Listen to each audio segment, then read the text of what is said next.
Hola, espero que estén teniendo un muy buen día. Bienvenidos a este espacio de análisis jurídico y social. Mi nombre es Victoria Armendáriz. El día de hoy estaremos hablando sobre un tema que atraviesan muchas personas en la sociedad actual. Violencia por razón de género. Retos de la igualdad e inclusión. A lo largo de estos minutos nos vamos a alejar un poco de las definiciones superficiales para poder entender la raíz de estos conflictos. También analizaremos cómo la estructura del poder ha moldeado nuestras leyes, nuestras casas y la interacción digital.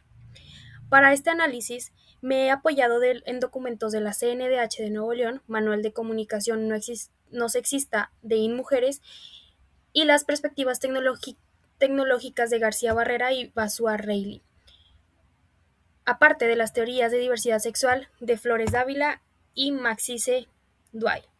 Así que les invito a que se queden conmigo y me acompañen a esta reflexión y un compromiso con la justicia. Elementos críticos sobre la violencia de género.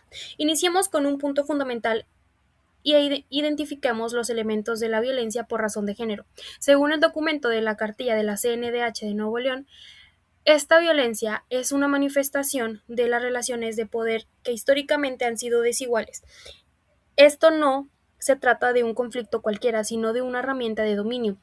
Debemos emplear los conceptos correctos y la cartilla nos enseña que la violencia no solo es física, como muchos podemos llegar a pensar. También existe la violencia psicológica, en donde se busca anular la dignidad, la patrimonial, que se da cuando roban o destruyen documentos y bienes, y la violencia económica, la cual es el control de ingreso, que esto para generar una dependencia económica de la víctima. En Nuevo León, estas formas de violencia suelen ser el motivo de tragedias mayores, entrando al ámbito de como futura profesional en la abogacía. El primer reto es nombrar estas conductas por su nombre técnico y no permitir que se normalice bajo el concepto de problemas familiares.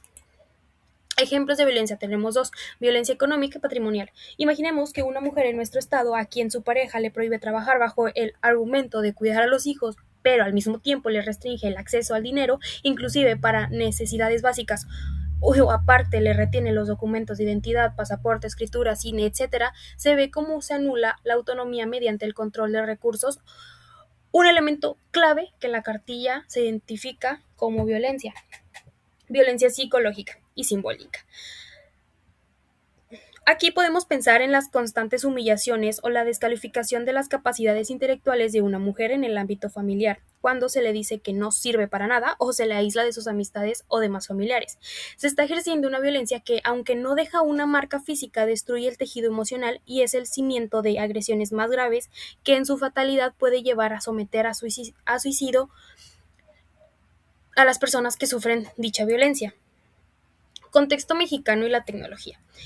Este es el reconocimiento de problemas en México y los retos tecnológicos. La realidad en México, con los autores García Barrera y Bauza Reilly en su obra Género, Derecho y Tecnología, plantean que la violencia también ha emigrado a las TICs.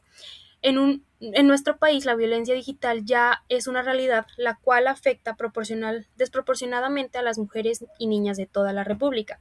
Se habla de ciberacoso, de la vigilancia a través de dispositivos y de la difusión de contenido íntimo sin el consentimiento de la otra persona. Y aunque en nuestro país se ha avanzado con la ley Olimpia, el reto sigue siendo la procuración de justicia. El contexto mexicano nos muestra cómo las autoridades carecen de la sensibilidad y la tecnología para poder rastrear estos delitos. La inclusión también significa garantizar que el espacio digital donde hoy desarrollaremos nuestra vida académica profesional sea un lugar seguro y, por supuesto, libre de violencia simbólica. Tenemos dos ejemplos de ciberacoso. Ciberacoso y la vigilancia digital. Un caso muy común en México es el uso de aplicaciones de stalker o software espía instalado en los celulares de una mujer para rastrear su ubicación GPS o leer sus mensajes en tiempo real. Eso viola el derecho a la privacidad y es una extensión del control machista al entorno digital. Difusión de contenido íntimo. Ley Olimpia. Lamentablemente en nuestro país se frecuenta la pornovenganza o difusión de imágenes sexuales. sin permiso para dañar a la reputación de una mujer. Este es un problema de violencia de género digital que busca desplazar a las mujeres del espacio público virtual mediante la vergüenza y el estigma social. Diversidad e igualdad sustantiva. Ahora hablemos sobre los retos de inclusión. En el texto de Flores Dávila y Macice Duay nos introduce a un concepto vital, la igualdad sustantiva.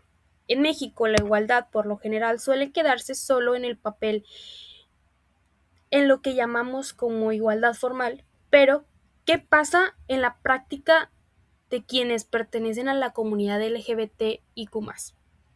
Aquí el reto de la inclusión es eliminar las barreras estructurales, o sea, no basta con que existan leyes que prohíban la diversidad, también se requiere que las instituciones reconozcan activamente la identidad de género y la orientación sexual. La concientización pasa por entender que una sociedad inclusiva es aquella que adapta sus servicios de salud, justicia y empleo para que nadie sea invisible, aparte de que el acceso a la ley no dependa de prejuicios sociales. Dos ejemplos de retos de la igualdad sustantiva es discriminación laboral trans. En México, una persona trans puede tener el derecho legal a su identidad, pero al buscar un empleo en Nuevo León, a menudo se les puede negar el puesto por los prejuicios sociales que se tienen. La igualdad sustantiva exigiría que las empresas tuvieran un protocolo de inclusión real para que el talento no sea descartado por el simple hecho de la identidad de género de la persona. 2. Acceso a la salud para la diversidad. Pensemos ahora que una pareja del mismo sexo que busca atención médica, esta pareja se enfrenta a un personal el cual se niega a reconocer su vínculo legal o su derecho a decidir por el otro en una emergencia. Esto es sensibilizar a las instituciones para que entiendan la diversidad con dignidad y sin discriminación estructural.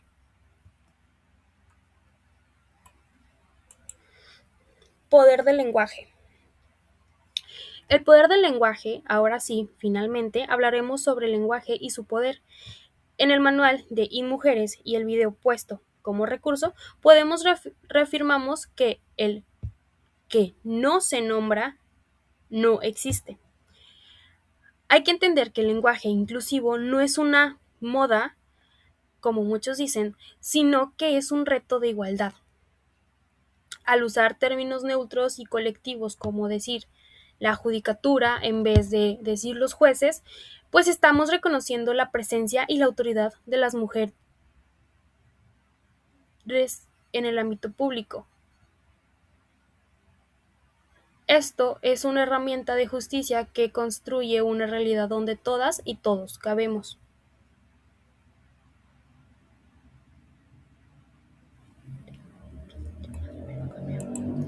Ejemplos del poder del lenguaje.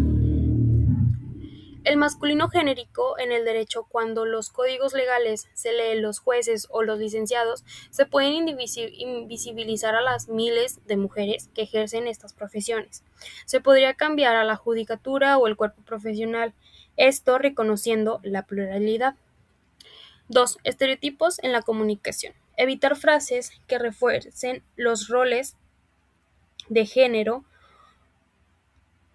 como por ejemplo decir el sexo débil o usar ciertos adjetivos que juzgan la apariencia de mujeres en documentos oficiales. Ahora, tópicos relevantes. Ahora iniciemos con tópicos relevantes. Para finalizar, 1. La estructura del poder desigual. Es para poder entender que la violencia de género no es un conflicto interpersonal común, sino que es más una manifestación del dominio histórico que hay del hombre hacia la mujer. 2. Tipologías de la violencia. Es la identificación técnica de la violencia física, psicológica, patrimonial, económica y sexual del contexto familiar y social. 3. Violencia en la era digital. Esto habla sobre el uso de la tecnología de la información como una herramienta de acoso, control de dispositivos y la difusión de contenido íntimo sin el consentimiento de la otra persona. Aquí implicaría la ley Olimpia. Igualdad 4. Igualdad formal contra igualdad sustantiva. La brecha entre lo que dice la ley y lo que en realidad viven las personas LGBTIQ+, en su acceso a la real a la salud, empleo y justicia. 5. Identidad y orientación sexual. Aquí entra la importancia de diferenciar quién es la persona de a quien ama para evitar la discriminación institucional. 6. El lenguaje como construcción de realidad. Cómo el masculino genérico invisibiliza a las mujeres en el ámbito jurídico y administrativo. 7. Sustitución de términos. Uso de colectivos y sustantivos comunes. Un ejemplo podría ser la población, esto para ir fomentando el lenguaje incluyente. En México existen brechas de género, se analizan los techos de cristal y la doble jornada laboral que limitan el desarrollo profesional de las mujeres. Cultura de paz. 9. Es la resolución no violenta de conflictos y la educación con perspectiva de género como método preventivo criminológico. Y 10. Derecho a la ciudad, el acoso callejero y en el transporte público, los cuales pueden ser limitantes de libertad de tránsito hacia las mujeres, pues por el miedo a que esto suceda, se limitan a salir.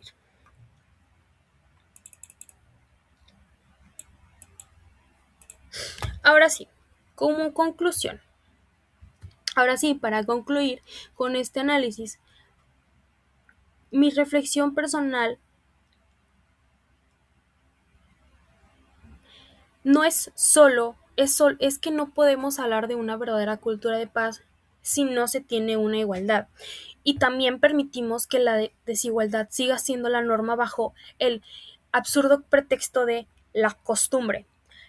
La violencia de género y la falta de inclusión son los síntomas de un sistema que aún se resiste a reconocer la plena dignidad de todas las personas. Aparte, la igualdad no es un favor ni una concesión. Esto es un derecho humano que, que está fundamentado, el cual debemos defender con la ética y la valentía en cada lugar, sea en instituciones, sea en escuelas, sea en público, sea en una interacción social y demás. Y así solo podríamos lograr que la justicia sea, pues finalmente, para todas y todos. Ahora sí, muchas gracias por acompañarme en este tiempo de reflexión. Mi nombre es Victoria Mendariz y esto fue todo. Nos vemos hasta pronto.